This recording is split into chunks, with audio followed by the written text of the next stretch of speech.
निगरान गवर्नमेंट के लल्लों तल्लों को ये लोग लीगल कवर दे रहे हैं। ये क्या मकाफात अमल आप इसको समझते हैं कि एक जीती हुई पार्टी की 100 से ऊपर सीटें छीन ली आपने। हम उनके MNAs MPs को मानते ही नहीं है, वो तो 47 की पैदावार है। पंजाब असम्बली के ऐसे रुकन जो सबसे ज्यादा वोट लेकर ऐवान में मुंतखब हुए हैं, हमारे साथ मौजूद हैं मलक अहमद खान बच्चन।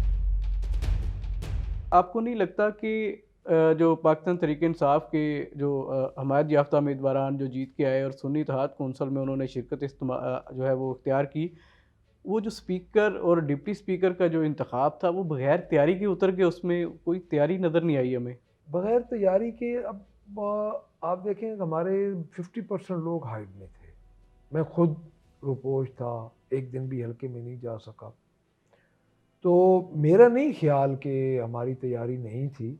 हमारी जितनी स्ट्रेंथ थी अल्लाह के फजल से हमने प्रेजेंट स्ट्रेंथ को हमने इंटैक्ट रखा है। मेरी इलेक्शन में हमारी चूँकि थोड़े लोग प्रेजेंट थे, आपको हालात का पता था, जिस तरह पूरी एक स्टेट की मशीनरी पंजाब पुलिस ने जिस तरह कॉर्डन ऑफ किया हुआ था पूरी असेंबली को, तो उन हालात में चंद हमारे लोग थे जिनकी बेल्स नहीं हुई थी, प्रोटेक्टिव बेल्स नहीं हुई थी, वो नहीं आ सके। तो मेरे उस हिसाब से अपने वोट पड़े हैं। तो जो कि डिप्टी स्पीकर साहब का बाद में इलेक्शन हो रहा था, तो उस वक्त वो पहुंच गए, तो उनको 4-5-6 वोट ज़्यादा मिल गए।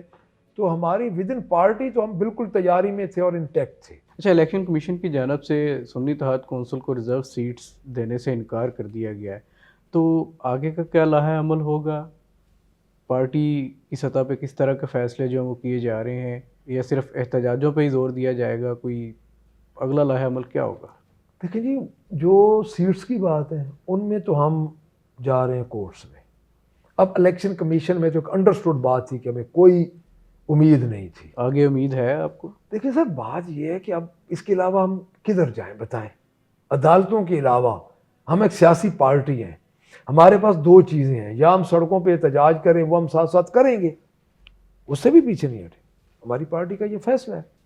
अब वो पुरअमन एहतजाज होगा। और देखिए, हमारा चेयरमैन, बानी चेयरमैन इमरान खान साहब जेल में, तो हम उनके लिए भी ये करेंगे। जो हुकूमती अरकान है, ख़ासतौर पर मुस्लिम लीग नून, वो आप पे तनकीद करती है तहरीक इंसाफ के ऊपर कि ये मकाफात अमल हो रहा है, जो माजी में तहरीक इंसाफ ने हमारे साथ किया अब वही उनके साथ हो रहा है। तो क्या आप समझते हैं कि ये मकाफात अमल ही है? ये क्या मकाफात अमल आप इसको समझते हैं कि एक जीती हुई पार्टी की 100 से ऊपर सीटें छीन ली आपने पंजाब में, और आपने मरकज़ में 80 सीटें छीन ली हैं, और आप इसको कहते हैं कि ये मकाफात अमल है?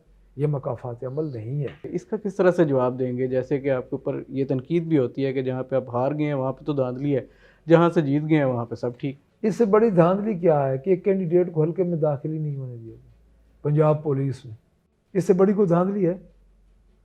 देखिए, जो रिगिंग होती थी ना जी पहले, इलेक्शन से पहले, उसको प्री पोल रिगिंग जो है, प्री पोल रिगिंग होती थी बड़ी, किसी कोई इंतज़ामिया किसी को इशारा हो जाता था कि आप इसके कहना माने, ये है वो, इस तरह, चूँकि हमें पता है। लेकिन ये कभी भी नहीं हुआ था कि कैंडिडेट्स को भी दाखिल ना हुआ दिया जाए।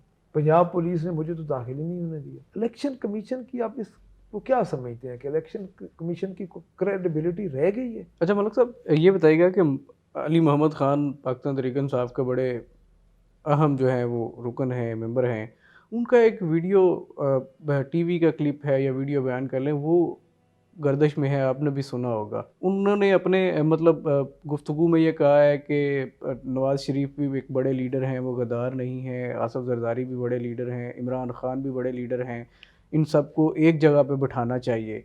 तो आप उनके इस बयान को किस नज़र से देखें? लेकिन जी बात सुने, अली मोहम्मद खान हमारे लिए बहुत काबिल एहतराम है, लेकिन जो हमारे लीडर हैं ना इमरान खान, वो जब इनके साथ बैठेंगे ना फिर इन जैसे हो जाएंगे। इमरान खान को क्यों लोग इमरान खान के पीछे आ गए? पूरा पाकिस्तान आ चुका है इसीलिए आ गया कि इनसे मुख्तलिफ। पाकिस्तान पीपल्स पार्टी की बड़ी ख्वाहिश है कि तहरीक इंसाफ के लोग हमारे साथ बात करें, हम मिलकर हुकूमत बनाएं। तो क्या पाकिस्तान तहरीक इंसाफ में कोई इस तरह के कोई बातें हो रही हैं, या कोई इस तरह का मनसूबा ज़ेरे गौर है? हुकूमत वापस लेने के लिए कोई इस तरह का कोई एडवेंचर या कोलैबोरेशन मुमकिन है? आई थिंक नहीं, आई दिन तक नहीं, और होगी भी नहीं बुखारी साहब। इसलिए उसकी वजह ये है कि हम उनको माने तो तब ना कि वो वोट लेके आए। वोट तो हमारे हैं, जीते हुए हम हैं। जब हम जीते हुए हैं तो हम उनके MNAs MPs को मानते ही नहीं है। वो तो 47 की पैदावार है, तो जब हम उनको मानते नहीं हम बात क्यों करें। अच्छा मलिक साहब, इब्तदाई दिन है, असम्बली नई नई बनी है, तो जो पहला इजलास हुआ असम्बली कार्रवाई के हवाले से, तो उसमें हुकूमत ने 358 अरब से ज़ायद का जो सप्लीमेंट्री बजट है वो पास करवा लिया। इसमें मौजूदा अपोजिशन ने बड़ी कोशिश की लेकिन वो पास करा के लेंगे, तो क्या इसी तरह से चलते रहेंगी चीज़ें? देखिए सर, ये हुआ बिल्डोज। क्या ये अच्छा ना होता कि आप 4 महीनों का सप्लीमेंट्री बजट ले आते? उसमें हर शोबे में पता चलता कि किस शोबे में हम कितने पैसे दे रहे हैं। निगरान गवर्नमेंट के अल्लों तल्लों को ये लोग लीगल कवर दे रहे हैं। इन्होंने 1 महीने का एडवांस बजट करवा के अपनी अद्दी अक्सरियत जो थी उसकी बिनाद पे तो ये आगे चले गए। यानी ये आप इनकी उजलत पसंदी को देख लें कि निगरान गवर्नमेंट जिसके पास कोई मैंडेट ही नहीं है उसको आप लीगल कवर दे रहे हैं। दें, लेकिन उसका तरीका तो सही अडॉप्ट कर लेना।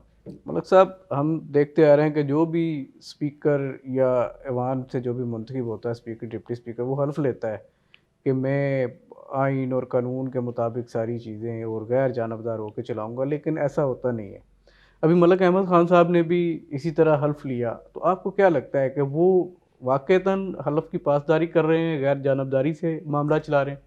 देखिए जी, जो पहला एपिसोड था उसमें तो आपने देख लिया सप्लीमेंट्री बजट में, तो अब आगे चलेंगे तो पता चलेगा। मरियम नवाज़ बतौर वज़ीर आला पंजाब मुंतखब होगी और उन्होंने अपनी सरगर्मियों का भी आगाज़ कर दिया है। क्या लगता है आपको कि वो इतने बड़े सूबे को वो जो वेलफेयर जो सिस्टम है वो दे पाएंगी? लोग ज़िंदगियाँ खुशहाल हो जाएंगी लोगों की? देखिए जी, मेरे ख्याल मुताबिक तो डिज़ास्टर है पंजाब के।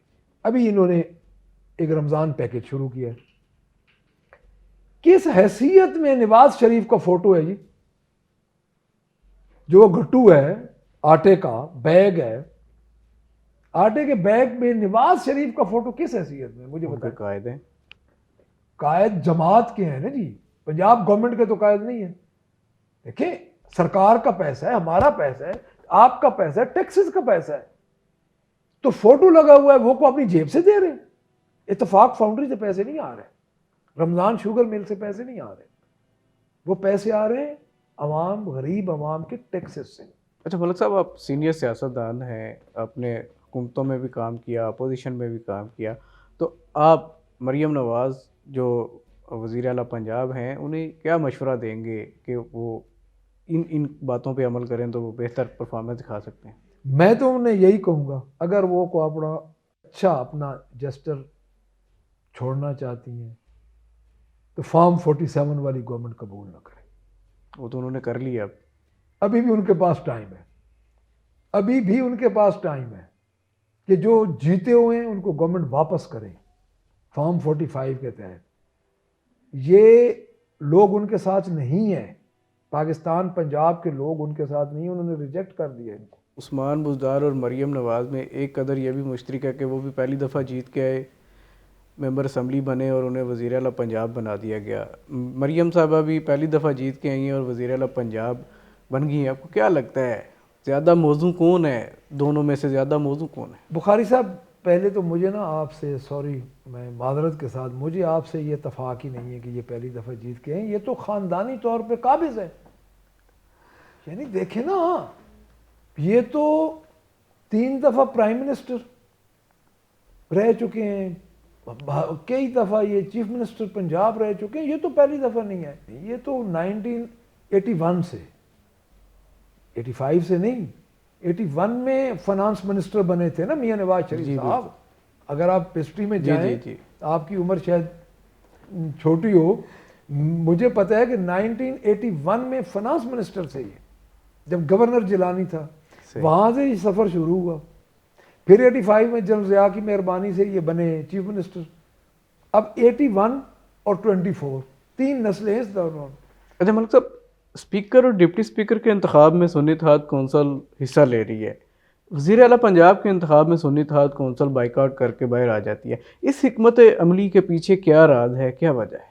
सर, पहली बात तो यह है कि हमारा बाइकआउट नहीं था, हमारा टोकन बाइकआउट था। टोकन बाइकआउट का मतलब है कि हम वापस आ रहे हैं। तो अच्छा हमने टोकन बॉयकॉट किया, हम उधर से उठे, उन्होंने दरवाजे ही बंद कर दिए। वो तो कह रहे थे हमने बंदे भेजे। बंदे आते हैं, बंदे इस तरह तो नहीं होता ना। इन्होंने शोर शराबा से बचने के लिए और मरियम नवाज को एक स्पीच के लिए उसकी को ख्वाहिश होगी, उसको इन्होंने अमली जामा पहनाया। हम तो भरपूर इंतखाब में हिस्सा ले रहे थे और हमने बाकायदा हमारे मेंबर्स ने दरवाजे पे आके दरवाजे पे दस्तक दी है, लेकिन वो तो उन्होंने दरवाजे बंद कर दिए थे, हमें उन्होंने अंदर नहीं दाखिल होने दिया। अच्छा मलिक साहब, आखिर में ये बताइएगा कि मियां असलम इकबाल आपने जो है सुन्नी इत्तेहाद कौंसिल की जानब से लीडर ऑफ अपोजिशन उनका ऐलान किया हुआ है, लेकिन वो अभी तक ना पहुँचे हैं, ना वो हर्फ ले सके, ना वो अपनी जो लीडर ऑफ अपोजिशन के तौर पे अपने जो फ़राइज़ है वो आगाज़ कर सके हैं। तो आइंदा अगर वो नहीं पहुँच पाते असम्बली में, उन्हें आते आते टाइम लग जाता है, तो किस तरह से मामला चलेंगे, या वही चीज़ नज़र आएगी कि हुकूमत जो है वो खामोशी से कुछ भी लाएगी और पास करवा के ले जाएगी? देखिए जी, मेरा तो जो अपना ख्याल इंशाल्लाह ताला वो आ जाएंगे जल्दी। तो बाकी हायप्स का फैसला है, हमारी जो फर्स्ट ईयर है हमारी जो, वो जो फैसला करेंगे ये तो उन पे है, और मैंने तो उनको फैसले को वे करना है। तो मेरा नहीं ख्याल कि मियाँ असलम इकबाल साहब नहीं आएंगे, इंशाल्लाह आएंगे और ज्वाइन भी करेंगे और अपने अपोजिशन लीडर के फ़राइज़ भी अंजाम देंगे।